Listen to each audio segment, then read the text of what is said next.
Monday. I'm Chris Fote. This is Monday Morning Jolt. Let's get started. Sharona? Good morning. Today with us is Jodi Caroland. She's one of the most intelligent people that I know. And she's not only a counselor, she came up with this great concept called the Frog Project, which she founded and came up on her own. Explain to us, what is this Frog Project? Well, thank you, Sharona. That's a big thing to live up to. One of the smartest people.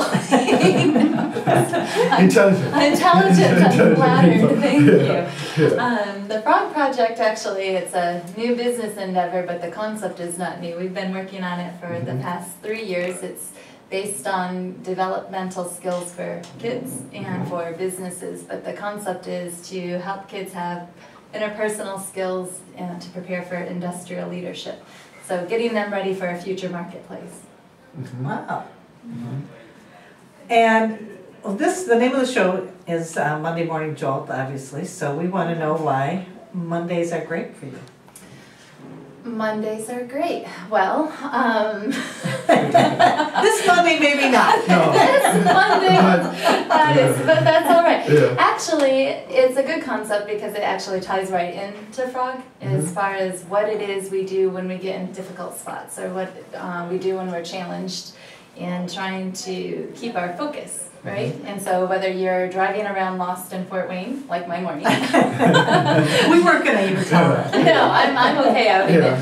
But it's coming to a place of saying, okay, this is what motivates me. This is how I keep my focus. This is how, no matter what obstacles come my way, I can survive, and not only survive, but thrive in who I am as a person and my relationships and my profession. Great.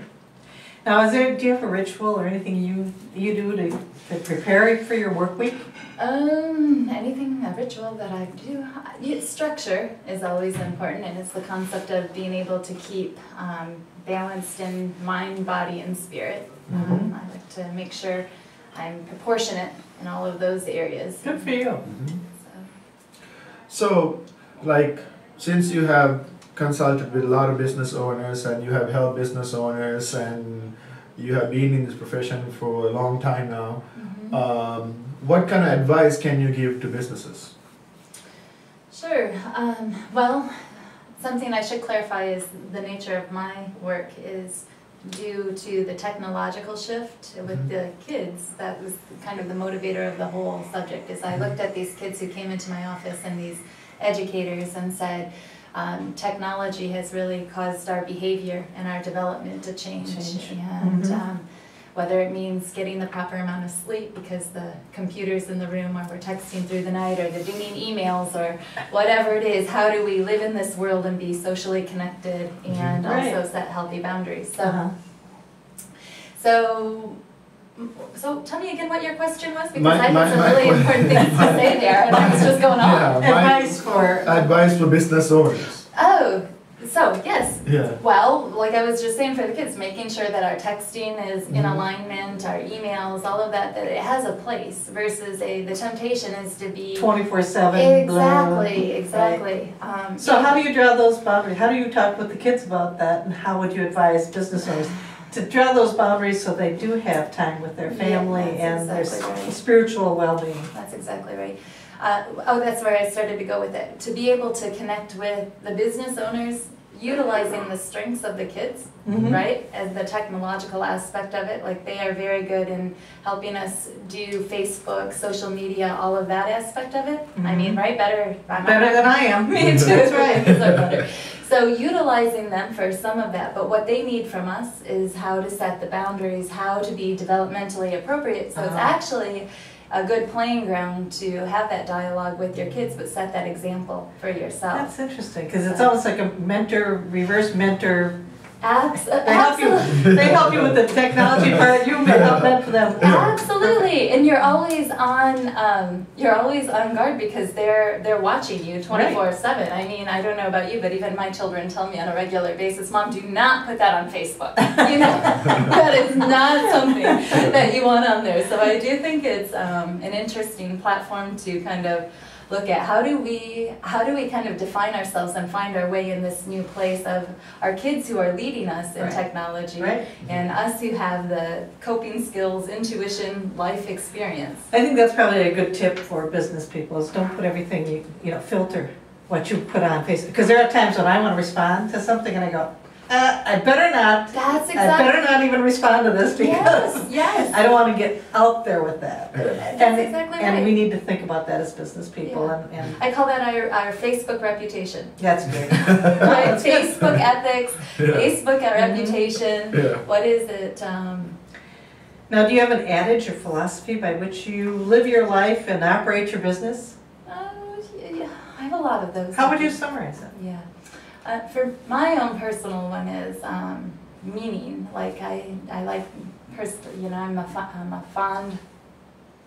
fan of existentialism and finding meaning and purpose. And when I don't have meaning and purpose, I tend to feel lost and driving around. So Wow. I like to know what my end result is and kind of what motivates me to do it. And as long as I'm keeping that clear objective in mind, all the other stuff kind of falls by the wayside, if you will. Interesting. And superpower, if you could pick one superpower, Oh, you'd have a built-in navigator.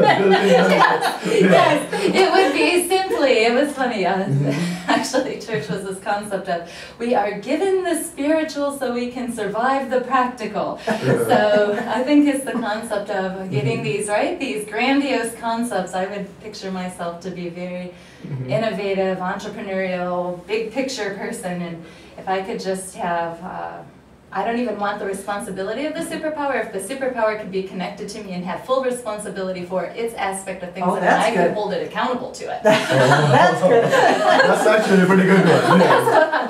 And so it could say, this is where we need to be at this time, and I could tell that superpower if it's doing its job right and help it get Just get me there. get me there. Just get me and there. reward it. Yes. Because sometimes, although we think that it's going to work, sometimes you are relying on your GPS and then it doesn't work. That's right. Then what do? You better have a backup plan. Plan B. Plan B, exactly. Always have a plan Or B. plan B is make a phone call.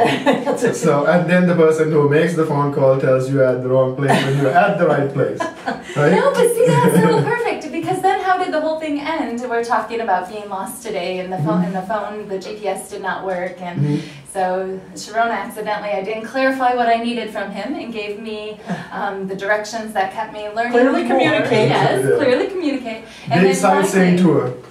But what was interesting is Sid here led me in. He talked me through it. And again, this is when you ask about my business, it's based on harnessing the power of people and technology. So we had a community person who said, okay, this woman is clearly lost and needs some direction into this place. We're going to lead her in. So knowing when the system fails, when technology fails, when do we get a consultant? When do we bring somebody in? So. And can you tell us something about you that even your closest friends or family might not know about you? Or are you pretty much an open book? Oh no. Oh no. So you have a surprise for us. Well, hence I'm censoring. I'm trying to think Since what I'm would be censoring. appropriate to put out on this platform. That's right. It's going to be out there forever. That's right. That's exactly right. Because once we say it on technology, it's out there and it's loose. If I were to say... You speak 10 languages. I don't know what... No, that's actually something. Not that I speak 10 languages. But I would say that the concepts behind Frog and behind my business and even counseling itself, I often feel like is a different language. And so somebody is talking and I'm not necessarily diagnosing, but I hear it differently in my head. And so I feel like I lack social skills on a regular basis, and I have to, although people tell me often that they're rewarded by our conversations, but I think from the inside out, where our society tends to think from the outside in. Well, you're actually doing active listening then. You're not just hearing the words. You're actively listening. Yeah. So that's what people wouldn't necessarily know about you. Oh, yes. The question that we all ask at the end is, how do people get hold of you to do business with you, and what's the website address and what's the phone number and that kind of stuff? Sure, which I think is actually a pretty good idea to make sure you're available, right? You can reach me at jodicaroland.com, that's our website, and the phone number is 260-267, the phone number is 260-267-5634. So we would like to thank Jodi for coming and joining us today, and we would like to thank the audience for listening in. This is Monday Morning Jolt. Use it.